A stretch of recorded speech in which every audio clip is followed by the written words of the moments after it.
Hello and welcome to the Lady Parts Doctor YouTube channel. I am Dr. Stephanie Hack, the Lady Parts Doctor, and board certified OBGYN and lover of all things women's health and for the health of people with uteruses, for anyone with a vagina, a cervix, anyone who can get pregnant. I love to talk about these things, and so I love to talk with you about these things. Thank you for joining me today. For all of my subscribers, you're probably wondering, what is she doing? She never records herself. Well, I'm trying something new. Instead of doing the typical take the podcast, match it with an image, I want to just record excerpts of the podcast. That way I feel like it's more authentic. We're actually having a conversation. You can see my reactions. I imagine I see yours and your facial expressions. And it's just another opportunity for us to keep the dialogue open.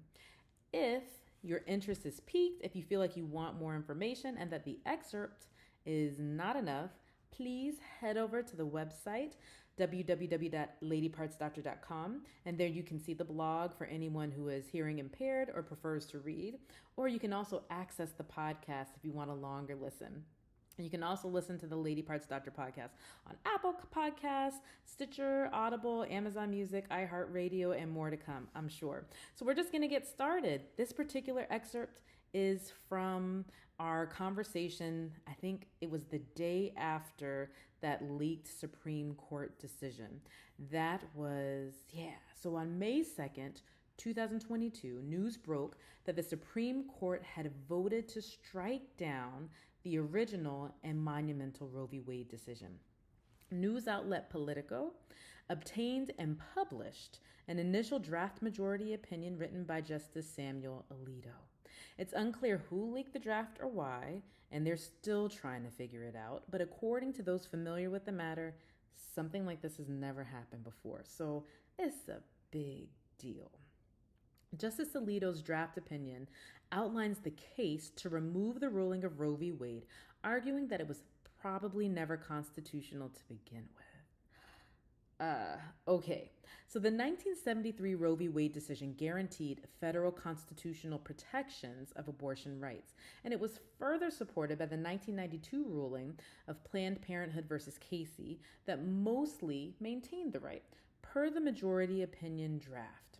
At the time of Roe, 30 states still prohibited abortion at all stages, and the years prior to that decision, about a third of the states had liberalized their laws, but Roe abruptly ended that political process, and it imposed the same highly restrictive regime on the entire nation. And it effectively struck down the abortion laws of every single state. He goes on to say, Casey threw out Roe's trimester scheme. So now, in my words, a little explanation. So for the trimester scheme, basically each trimester was regulated differently. So depending on how far along a woman or pregnant person was, that would dictate what was legal, what was illegal. Okay, back to the words of the draft opinion. And substituted a new rule of uncertain origin under which states were forbidden to adopt any regulation that imposed an undue burden on a woman's right to have an abortion. The decision provided no clear guidance about the difference between a due and an undue burden. All right, that's his words. Those are his words, or their words. Although these efforts have been made to chip away at abortion access for some time, really the case that led to this was from the most recent decision, and that of the state of Mississippi, which asked the Supreme Court to uphold the constitutionality of a law that generally prohibits an abortion after the 15th week of pregnancy. According to Judge Alito's draft, in its defense, the state of Mississippi's primary argument is that the court should reconsider and overrule Roe and Casey and once again allow each state to regulate abortion as its citizens desire. I have a lot of thoughts on this, but my goal in this particular episode is not to share or interject my opinion. I just want us to have an objective conversation about what's going on because these things matter. Regardless of what opinion you have, these things matter. These things dictate your health and what you're able to do. So we need to know what's going on so we can share our opinion, so we can voice our opinion to make sure that we're continuing to shape the laws in a way that benefits and represents us. If you are interested in learning more, if you want to listen longer, if you want to read about it and continue the conversation, head on over to the website, www.ladypartsdoctor.com, or go listen to the podcast, which you can also access on the website. And if you really enjoyed it, you want to come back for these talks, go ahead and hit subscribe to the YouTube channel. Until next time, I'm Dr. Stephanie Heck.